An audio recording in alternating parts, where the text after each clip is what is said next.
Here's how to start a campaign on Meta Business step by step. First, go to business.facebook.com and log into your account.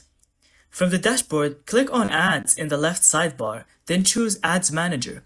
Now, click on the green plus Create button to start a new campaign. You'll be asked to choose your campaign objective like awareness, engagement, traffic, leads, or sales.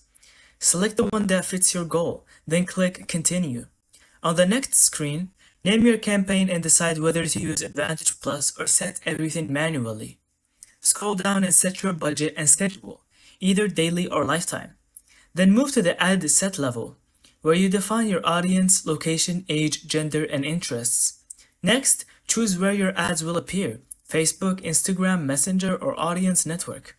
Now go to the Ad section, upload your image or video, write your ad copy, add a headline, and set your call to action. Once everything looks good, click Publish. Your campaign will now be reviewed and go live once approved.